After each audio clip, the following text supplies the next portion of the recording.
And welcome to online class. In our previous lecture, we are discussed about how sex of a newborn baby is determined. यानी कि जो newborn baby होता है उसमें sex determination कैसे होती है कि वो जो न्यूबॉर्न बेबी हो रहा है वो एक बेबी बॉय होगा या बेबी गर्ल होगी. Now our next topic is hormones other than sex hormones. Sex hormones के अलावा कौन कौन से हार्मोन्स हमारी बॉडी से सिक्रीट होते हैं. Look at the figure 10.3 again. The hormones created by the pituitary stimulate testes and ovaries to produce their hormones. Look at the figure 10.5. इसमें आपको डिफरेंट टाइप की ग्लैंड्स के बारे में बताया गया है. डिफरेंट टाइप की ग्लैंड्स हमारी बॉडी की जो एंडोक्राइन ग्लैंड्स होती है और उसमें से कौन कौन से हार्मोन्स क्रिएट होते हैं इसके बारे में हम इसमें पढ़ेंगे. सबसे फर्स्ट में आपको पिट्यूटरी ग्लैंड शो की गई है. पिट्यूटरी ग्लैंड क्या करती है? ग्रोथ हार्मोन को सिक्रेट करती है. You have already learned that the pituitary gland is an endocrine gland. It is attached to the brain. Pituitary gland कहाँ present होती है? Brain में. Apart from the pituitary, the testes and the ovary, there are other endocrine glands in the body such as thyroid, pancreas and adrenal glands. Pituitary gland के अलावा भी हमारी body में बहुत सारी एंडोक्राइन ग्लैंड्स होती है. इनमें से आपने टेस्टिस और ओवरी के बारे में पहले ही पढ़ लिया है. टेस्टिस क्या सिक्रीट करती है?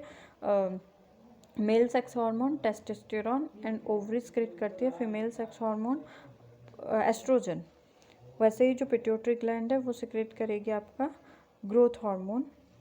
अब पिट्यूटरी के अलावा जो और हमारी एंडोक्राइन ग्लैंड्स होती है वो होती है thyroid, pancreas and adrenal glands etcetera. Adrenal glands हमारी किडनी में प्रेजेंट होती है.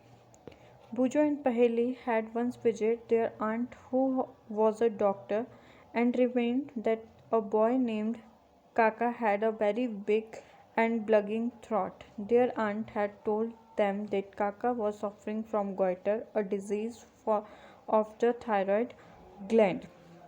एक बार बुजो और पहली क्या करते हैं, अपने आंटी के घर पे जाते हैं जो कि एक डॉक्टर होती है. तो वो देखते हैं उनके क्लिनिक में एक लड़का आता है. उसका जो गला था वो बिल्कुल बहुत ही ब्रॉड सा गला था, डेवलप हुआ हुआ था. तो वो कंफ्यूज हो जाते हैं कि इसका गला ऐसा स्वेलअप क्यों हो रखा है.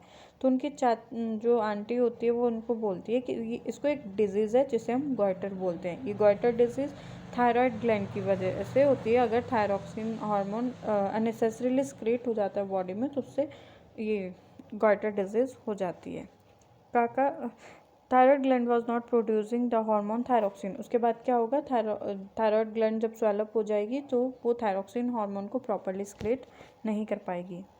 Their aunt also told them that their uncle was suffering from diabetes because his pancreas was not producing a hormone insulin in sufficient quantity. उनकी आंटी बोलती है कि उनके अंकल को डायबिटीज़ है क्योंकि उनका जो पेनक्रियाज है, पेनक्रियाज को आपने डाइजेस्टिव सिस्टम में पढ़ा है, वो प्रॉपरली इंसुलिन हार्मोन को सिक्रेट नहीं कर पा रहा है, सफिशिएंट इंसुलिन को सिक्रेट नहीं कर पा रहा है. Boojho and Paheli then asked their aunt about the adrenal glands, which are also shown in the chart hung on the wall of her clinic. The aunt told them that adrenal glands secrete hormone which maintain the correct salt balance in the blood. Adrenal gland कहाँ present होती है? हमारी kidney में. ये क्या करती है? Proper salt को सिक्रेट करती है ताकि ब्लड में सॉल्ट की जो भी कंसनट्रेशन है वो मेंटेन रह सके. Adrenal also produce the hormone adrenaline. और एड्रेनल जो ग्लैंड होती है वो एड्रेनल हार्मोन को सिक्रेट करती है. It helps the body to adjust to state when one is very angry, embarrassed and worried. ये जो एड्रेनल हार्मोन होता है ये हमारे अंदर जो भी कई बार किसी को बहुत ज़्यादा गुस्सा होता है या फिर कोई बहुत ज़्यादा शर्मीला होता है, किसी को हर बात पे बहुत ज़्यादा घबराहट होने लगती है, वो सब एड्रेनल हार्मोन की वजह से होता है. Thyroid and adrenals secrete their hormone when they receive order from the pituitary through its hormone. ये जो थायराइड हार्मोन होता है और एड्रेनल ग्लैंड्स, यानी कि जो थायराइड ग्लैंड और एड्रेनल ग्लैंड है, ये हार्मोन्स को तब सिक्रेट करती है जब इनके पास पिट्यूटरी ग्लैंड से ऑर्डर आता है. पिट्यूटरी ग्लैंड इनको मैसेज ट्रांसफ़र करेगी तभी ये ग्लैंड्स अपने हार्मोन्स को सिक्रेट करती है. Pituitary also secrete growth hormone which is necessary for the normal growth of a person. Pituitary gland से ग्रोथ हार्मोन क्रिएट होता है जिससे पर्सन की ग्रोथ पे इफ़ेक्ट पड़ता है. पर्सन की ग्रोथ लंबी होती है, किसी की छोटी होती है, वो सब ग्रोथ हार्मोन के ऊपर डिपेंड करता है कि पिट्यूटरी जो ग्लैंड होती है वो किस टाइप से हार्मोन को स्क्रीट कर रही है। Next, role of hormones in completing the life history of insects and frog. Human beings में हमने हार्मोन्स के बारे में पढ़ा, अब आता है हमारा इंसेक्ट्स में कैसे हार्मोन्स वर्क करते हैं। You have already learnt about the life history of a silk moth and a frog. The caterpillar has to pass through various stages to become an adult moth. Silk moth और frog की history हमने life history पढ़ी है, उसमें silk moth में हमने पढ़ा था सबसे पहले कैटरपिलर फॉर्मेशन होती है, जिसके बाद हर एक कैटरपिलर के बाद वो एक लार्वा में कन्वर्ट होता है एंड देन अडल्ट फॉर्मेशन होती है। Life history of the silk moth, similarly a tadpole passed through certain stages to become a frog. वैसे ही frog की लाइफ हिस्ट्री में क्या था कि एक tadpole होता है, उसके बाद tadpole की वेरियस फेसेस आते हैं, डिफरेंट स्टेजेस आती है और लास्ट में वो एक अडल्ट में कन्वर्ट होता है। वैसे ही सिल्क वॉर्म में क्या था, सबसे पहले एग, जो फीमेल मोथ होती है वो एग ले करेगी, उसके बाद वो कैटरपिलर फॉर्म में जाएगा, देन वो प्यूपा में कन्वर्ट होगा, कोकून बनाएगा और फाइनली वो अडल्ट सिल्क वॉर्म में फिर से कन्वर्ट हो जाएगा। This change from larva to adult is called metamorphosis. हमने पढ़ा था लास्ट लेक्चर में कि जब अडल्ट एक कैटरपिलर फॉर्म से या लार्वा से अडल्ट बनता है, उस प्रोसेस को हम मेटामॉर्फोसिस बोलते हैं। Metamorphosis in insect is controlled by insect hormone. Metamorphosis insect में अगर कंट्रोल हो रहा है तो इंसेक्ट हार्मोन की वजह से होगा। In a frog it is control by thyroxine, और फ्रॉग्स में ये थायरॉक्सिन हार्मोन की वजह से कंट्रोल रहेगा, because the hormone produce by thyroid gland, क्योंकि फ्रॉग में थायराइड ग्लैंड प्रेजेंट होती है, तो ऑब्वियसली सी बात है कि उनमें थायरॉक्सिन हार्मोन थायराइड ग्लैंड से स्क्रेट होगा। Thyroxine production requires to presence of iodine in water. ये जो थायरॉक्सिन होता है वो क्या वाटर में जो आयोडीन प्रेजेंट होता है उसकी रिक्वायरमेंट को फुलफिल करता है। If the water in which the tadpoles are growing does not contain sufficient iodine, the tadpole can not become adult. अगर टेडपोल्स को टेडपोल क्या है, फ्रॉग की फर्स्ट फेज़ है, फ्रॉग का जो जनरेशन है उसकी फर्स्ट फेज़ है। अगर उस टेडपोल को सफिशिएंट आयोडीन नहीं मिल पाता है तो वो टेडपोल फिर अडल्ट में कन्वर्ट नहीं हो पाएगा, उस टेडपोल से फ्रॉग नहीं बन पाएगा। तो फ्रॉग में जो मेटामॉर्फोसिस में कौन हेल्प करता है, आयोडीन या थायराइड ग्लैंड। नेक्स्ट आता है हमारा reproductive health. The physical and mental well-being of an individual is regarded as an individual's health. To keep the body healthy, every human being at any age need have a balanced diet. अगर हमें अपनी body को physically mentally healthy रखना है तो हर एक human being को किसी भी एज में ज़रूरत होती है कि वो प्रॉपर बैलेंस डाइट लें। बैलेंस डाइट कौन सी होती है, जिसमें हमारे बॉडी के लिए जितने भी यूजफुल सब्सटेंस होते हैं वो सारे प्रेजेंट रहे, like carbohydrate, protein, vitamins, minerals etcetera. The person must also observe personal hygiene and undertake adequate physical exercise. और इसके साथ बैलेंस डाइट के साथ साथ क्या करना चाहिए, हर एक पर्सन को अपनी पर्सनल हाइजीन, अपनी खुद की साफ़ सफाई रखनी चाहिए, फिजिकल एक्सरसाइज करनी चाहिए। During adolescence however these become even more essential as the body is growing. और सबसे ज़्यादा ज़रूरी होता है कि जब हमारी एडोलसेंस एज आती है, यानी कि 13 to 18 का जो हमारी एज है, उसमें हमें प्रॉपर अपनी केयर करनी होती है, इन सब चीज़ों का ज़्यादा अच्छे से ध्यान रखना होता है। Nutritional needs of the adolescence. क्या क्या न्यूट्रिशनल नीड्स होती है एडोलसेंस की। Adolescence is a stage of rapid growth and development. Hence, the diet of an adolescent has to be carefully planned. Adolescence एक ऐसी एज है जिसमें हमारी प्रॉपर डेवलपमेंट होती है, रैपिडली ग्रोथ होती है। You have already learned what a balanced diet is. इसके लिए हमें क्या करना चाहिए, प्रॉपर मतलब जो भी डाइट होती है एडोलसेंस की उसके ऊपर अच्छे से ध्यान देना चाहिए।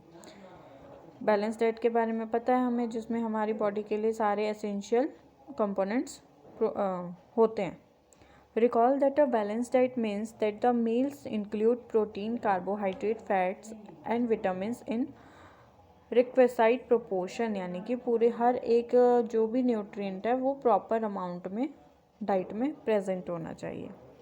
Our Indian meal of roti, rice, dal and vegetable is a balanced meal. हमारा जो इंडियन फूड है यानी कि जो वेजिटेरियन फूड है हमारा, उसमें जैसे राइस हो गया, रोटी हो गई, दाल हो गया, ये सारा हमारा बैलेंस्ड मील के अंदर आता है। Milk is a balanced food in itself. Fruit also provide nourishment. For infant, mother's milk provide all the nourishment that they need. अब देखो मिल्क हमारा जो है वो बैलेंस्ड है अपने आप में ही, मैक्सिमम सारी चीज़ें मिल्क में प्रेजेंट होती है। वैसे ही फूड भी प्रॉपर नरिशमेंट प्रोवाइड करता है, इसलिए जो न्यूबॉर्न बेबी होता है वो मदर मिल्क पे फीड करता है। उस मदर मिल्क में सारे के सारे न्यूट्रिएंट्स ऑलरेडी होते हैं।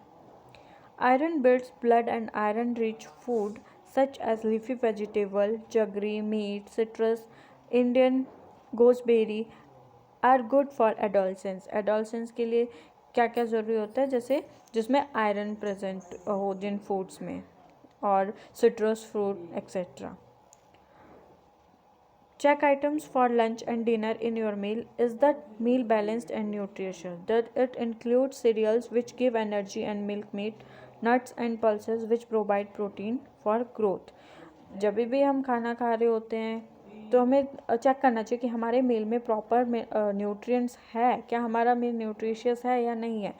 अगर हमारे मील में सब कुछ प्रेजेंट है, लाइक मिल्क, सीरियल्स, मिल्क से देखो सीरियल से हमको एनर्जी मिलेगी, मिल्क से एनर्जी मिलेगी, पल्सेस वगैरह जो होती हैं वो हमें ग्रोथ प्रोटीन्स प्रोवाइड करवाती है, जिससे हमारी ग्रोथ में इफेक्ट आता है। Also does it includes fats and sugar that give energy. उसके साथ फैट्स भी होना चाहिए, कुछ एक थोड़ा बहुत शुगर भी, थोड़ा बहुत फैट एंड शुगर हमें लेना चाहिए, क्योंकि फैट शुगर से भी हमको एनर्जी मिलती है। What about fruits and vegetables which are protective foods?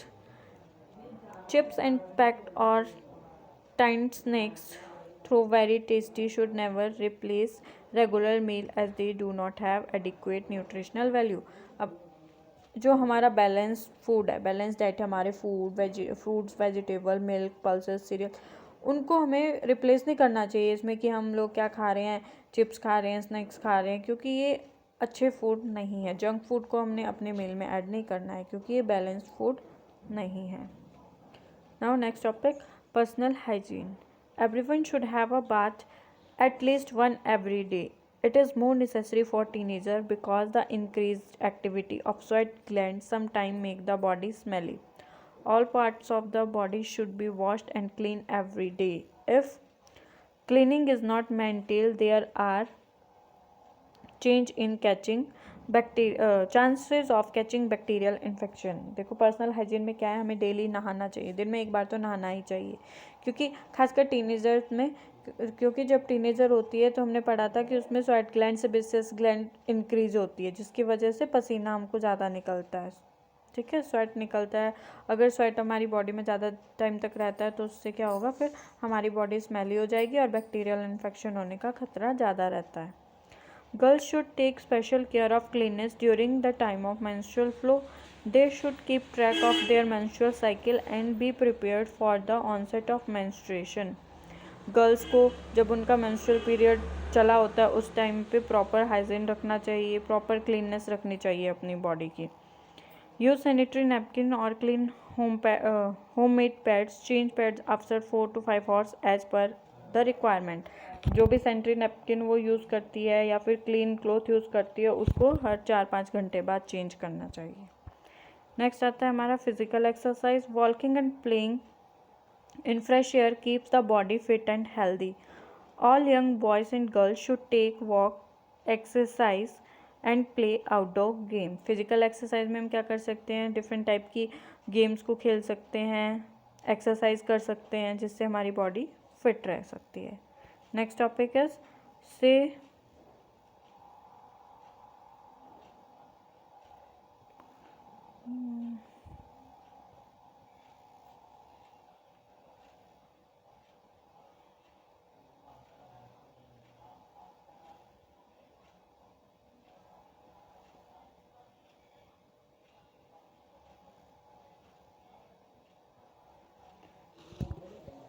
Next topic हमारा ड्रग्स से रिलेटेड है। Say no to drugs.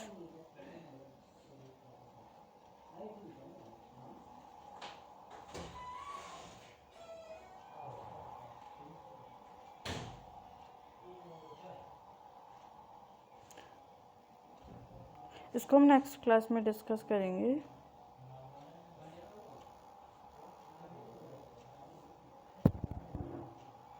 पूरा डिटेल में नेक्स्ट क्लासेस में इसको डिस्कस करेंगे। अभी सिर्फ थोड़ी सी इसमें डिस्क्रिप्शन है। Say no to drugs. Adolescence is a period of much activity in the body and mind, which is normal part of growing up. So do not feel confused or insecure. If anybody suggests that you will get relief if you take some drugs, just say no unless prescribed by the doctor. देखो adolescence एक ऐसी as है जिसमें हमारा mind वगैरह सब सारी activities change हो जाती है। उसके बाद तो हमें इससे रिलेटेड कोई कंफ्यूज नहीं होना है, ना ही इनसिक्योर होना है, लापरवाह होना है। अगर कोई आपको बोलता है कि आपको थोड़े बहुत ड्रग्स यूज़ कर लेने चाहिए तो आपको बिल्कुल उसको इग्नोर कर देना है। Drugs are addictive. If you take them once you feel like taking them again and again. They harm the body in the long run. They ruin health and happiness. Drugs कैसे होते हैं? Addictive होते हैं। अगर एक बार उसकी आदत पड़ गई तो वो कभी भी नहीं छूटती है। वो आपका मन करेगा उसको फिर बार बार लेने का, और फिर क्या करेंगे ड्रग्स? आपकी बॉडी को हार्म कर देंगे। You just have heard about AIDS, which is caused by the dangerous virus HIV. This virus can pass to a normal person from an infected person by sharing the syringe used for infected drugs. देखो एक सबसे dangerous disease है ads. ये HIV virus के through spread होती है और ये एक इन्फेक्टिव डिजीज़ है क्योंकि एक इन्फेक्टेड पर्सन से हेल्दी पर्सन में फैल जाती है। किसके through? By the sharing of syringe infected drug. अगर किसी को एड्स है उसी के ही यूज़ की हुई सिरिंज, अगर कोई ड्रग्स लेता है तो उसी की यूज़ की हुई सिरिंज कोई दूसरा हेल्दी पर्सन यूज़ कर ले तो उसमें बीमारी फैलने के चांसेस बहुत ज़्यादा होते हैं। It can also be transmitted to an infant from the infected mother through her milk. ये अगर किसी मदर को एड्स है तो उसका जो बेबी होता है, छोटा बेबी या होने वाला बेबी होता है, उसको भी फैल सकता है। The virus can also be transmitted through sexual contact with the person infected with HIV। और ये सेक्शुअल कॉन्टैक्ट की वजह से भी फैल सकता है, जैसे फिजिकल कॉन्टैक्ट अगर किसी का है किसी इन्फेक्टेड पर्सन के साथ। तो नेक्स्ट आता है हमारा adolescence and pregnancy. You might be knowing that in our country the legal age for marriage is 18 years for girls and 21 years of boys. This is because teenage mothers are not prepared mentally or physically for motherhood. देखो हमारी country का जो law है उसमें क्या बताया गया है कि जो लड़की की लीगल एज होती है शादी की वो 18 साल की होती है और लड़की की 21। और ये क्या है? टीन एज का ही पीरियड है। और टीनेजर में बच्चा जो भी पर्सन है वो ना तो बड़ा होता है ना ही बच्चा होता है। तो मेंटली जो मदर्स होती है वो मेंटली और फिजिकली रेडी नहीं होती है एक मदर बनने के लिए। Early marriage and motherhood cause health problems in the mother and the child. अगर टाइम से पहले ही बेबी हो जाता है तो वो प्रॉब्लम क्रिएट करता है मदर के लिए भी और बेबी के लिए भी। It also curtail employment opportunity for the young women and may cause mental agony and she is not ready for responsibility of motherhood. जिसकी वजह से कई बार क्या होता है, कई लेडीज़ों को, कई गर्ल्स को बहुत सी मेंटल प्रॉब्लम का सामना भी करना पड़ सकता है। सो chapter number 10 is complete. Thank you.